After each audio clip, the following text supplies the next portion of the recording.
This is literally one of the cheapest cameras I could find off of eBay in the Sony E-mount mirrorless lens system. This camera cost me $69 plus $7 shipping and came in pretty solid working condition. I have a ton of reviews about Sony NEX cameras on this channel, and today we are talking about the Sony NEX-C3.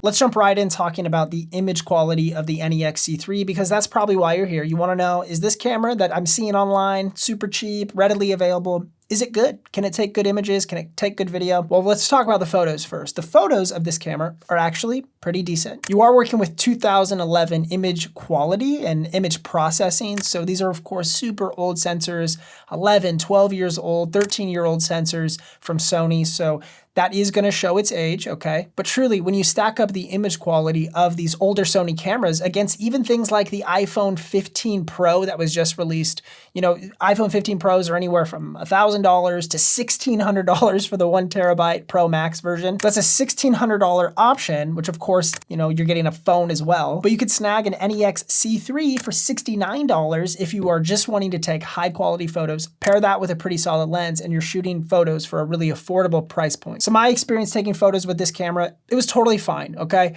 The autofocus was definitely on the slower side, but it did hit focus most of the time and was reliable for getting quality 16 megapixel images. However, I would not recommend this camera for any sort of professional use. If you want a professional camera, I really don't think there's an option under the $300 price point that is going to be suitable for professional use for most people, especially on the Sony mirrorless side. A lot of these NEX cameras come under that $300 price point because they are so much older than all of Sony's newer A6000 line series of cameras, which kind of replaced the NEX line. Most of them are pretty good for just hobbyist style photography. You can, of course, get great results, and if you needed to use them in a professional setting, you know, you can get okay results in that professional setting, but I'd recommend this for more personal use, practicing, polishing your skills, and just having a hobbyist style camera. But let's talk about the video of this camera because the video is absolutely horrible and unusable, and I would never recommend someone take video with this camera. You're only gonna get HD, which is 720p, which is just so outdated. I mean, I remember when some of my super old DSLRs would shoot 720p video and I would never touch it in my Nikon like D300S. I mean, it was a terrible video camera. Took okay stills, but 720p is just not anywhere close to what you would need in 2023 to get reliable video results. So the NEX-C3 is not in any way, shape, or form a good video camera. Please hear me clearly. Do not buy this camera for video purposes in any capacity. Not vertical social media stuff, not just like a C or D camera for your shoots or whatever. Do not use this camera for video in any way. It's terrible video, really bad resolution, bad performance as far as like compression and codecs are concerned. It's terrible. It's absolutely terrible. So those are sort of the pros and the cons of the image quality from the photo and video side. But let's talk about a few of the ergonomic things that I do like about the C3. First being, if you want a really, really small camera, I think this is literally the smallest camera in Sony's lineup. And at the time it was released in 2011, I think this was actually considered the smallest mirrorless camera in the world, if I'm not mistaken. So that's a pretty cool feature that you can basically fit this anywhere. I mean, this thing is so tiny. I mean, look at that. It's like smaller than most cell phones nowadays, okay? A couple of other cameras I have here are the Sony NEX-5 and the A5100.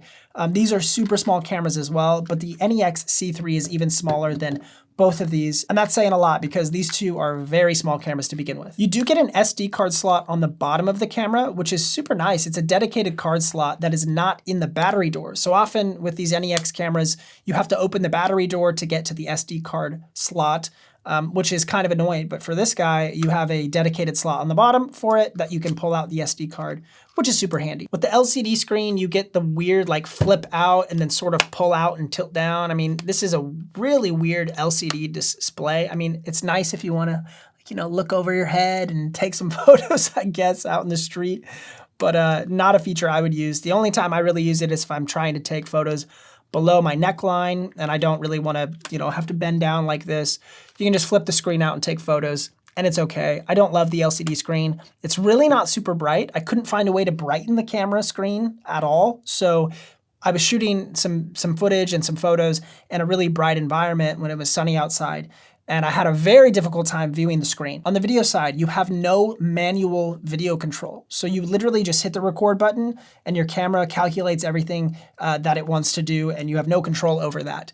The one function you do have control over is exposure compensation. So you can decide if you want the image brighter or darker, but you have no say over the settings of the shutter speed, aperture, ISO, none of that. White balance, it just decides it all for you, which to me, as someone who is a filmmaker, is a terrible design. I need access to those features to get quality and consistent results.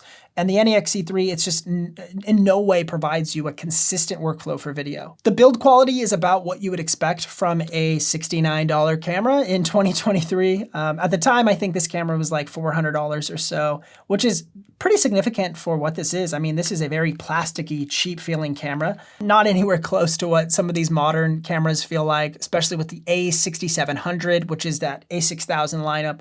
Okay, the A6000 line is just a way better build quality than this type of camera body. I say that, but I mean, this camera is 11 years old and it's in pretty good shape, and it's had multiple users as far as I know. So it's stood the test of time. So it's still functioning, it's still working properly. So although it feels really cheap, this camera's age proves that it's at least able to withstand 10, 20 years potentially of use before it goes bad or breaks. So with that alone, that is pretty impressive. If you are someone who already has a bunch of Sony glass and you have access to some high quality lenses, and you run across an NEX-C3 on Facebook Marketplace or eBay or any sort of like used third-party seller. There's even like shopgoodwill.com where you can bid on used camera bodies, Craigslist. These are places where you can get used cameras for really affordable price points. So if you don't have a large startup cost to enter into the Sony market and you find an NEX-C3 in good working condition for, under $100, under $70, it is cool to have a little piece of camera history with the NEX-C3. But in no way is this camera outperform any of the other cameras in the NEX lineup, okay? If you can find the NEX-3N, this camera is better in every way. It's got full 1080p video at 24 frames a second. You have full manual video control, and it just takes better photos and is a better camera all the way around. But literally every other NEX camera I've reviewed is better than the NEX-C3.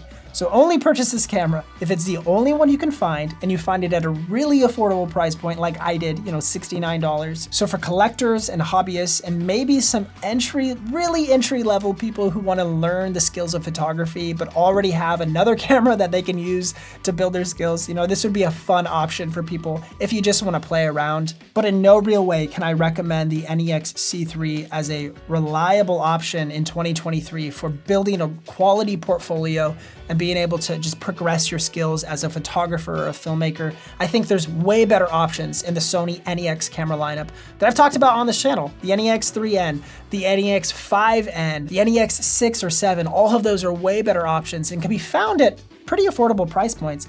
Maybe not at $69, but at $100 or $200, which are definitely worth the upgrade over the NEX-C3. Hope you found this review helpful. If you did, feel free to leave a like and subscribe for more because we're doing more videos like this on this channel very soon. Thanks so much, guys. I'll see you in the next video. Much love.